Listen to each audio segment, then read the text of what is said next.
Warwickshire illiterate, supplier of storylines to the groundlings, Renaissance polymath. You show me your Shakespeare and I'll show you a hypothesis about the size and character of his library. We have no hard facts about Shakespeare the reader, no personal documents, no inventories, no annotated volumes with his bookplate. And though his dramatic characters often turn up with books in their hands, sometimes merely pretending to read them, we have no neatly autobiographical equivalent of the opening moment in Sir Philip Sidney's Astrophil and Stella, where the struggling poet consults pages from his predecessor's work. The impossibility of answering the question only adds to its allure, promising to tell us both who Shakespeare was and how he wrote.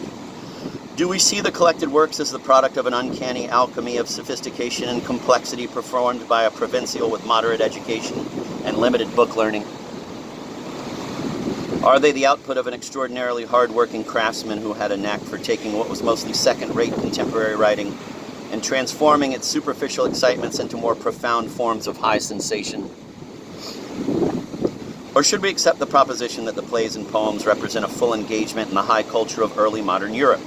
In these responses to the matter of Shakespeare's reading, one can trace both the history of his reputation and the changing fashions of his critics.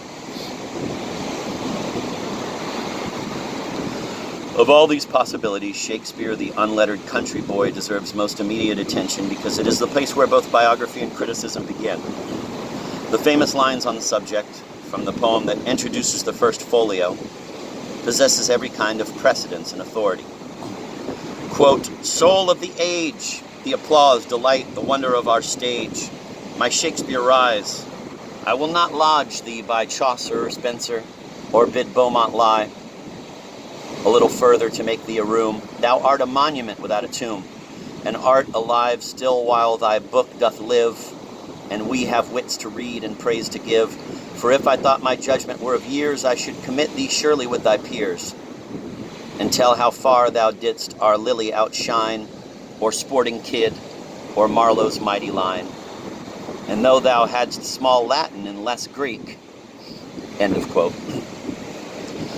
Ben Jonson, as ever greatest of collaborators and most problematic of friends, is so masterful an epigrammatist that this last concessive clause will inspire centuries of lore concerning what Shakespeare read. His motives are complex, to say the least, and the very fact that the phrase gets wrenched out of context will only serve to intensify the mixed messages. Jonson is writing a traditional poem of praise and not, at least on the face of it, giving Shakespeare a grade in classics. Rather, he begins with a simple paradox appropriate to issuing the, quote, complete works, end of quote, 7 years after their author's demise. The man is dead, the works live on.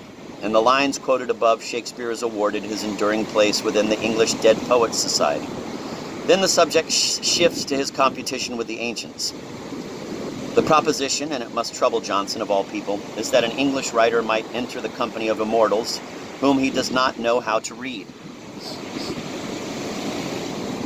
Not that Jonson is being altogether ingenuous. He is himself, by autoproclamation, the most learned of authors who descended into the popular world of the theater.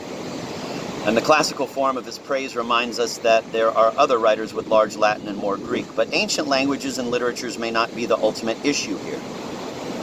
Jonson's project is to make us understand that Shakespeare is a poet of nature first and of art second. And even if one strand of humanism from the Renaissance to Alexander Pope will declare that Homer and nature are the same, we inevitably inherit a Shakespeare who achieved his magic while being a mediocre reader of the ancients.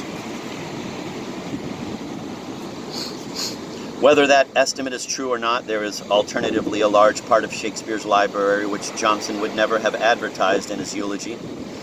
That enormous body of writings which has been collected under the rubric, quote, sources of Shakespeare's plays, end of quote.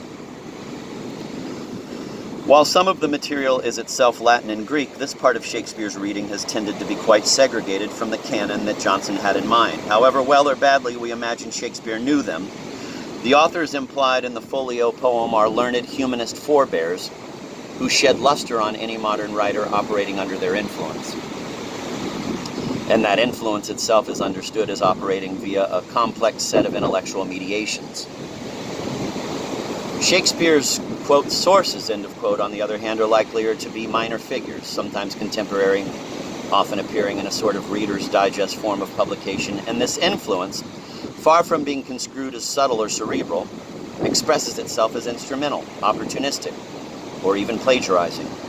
The two kinds of reading generally refer to different moments in Shakespeare's life, i.e. his schooling in Stratford versus his daily work as the provider of some 2 scripts a year to a busy London theatrical company.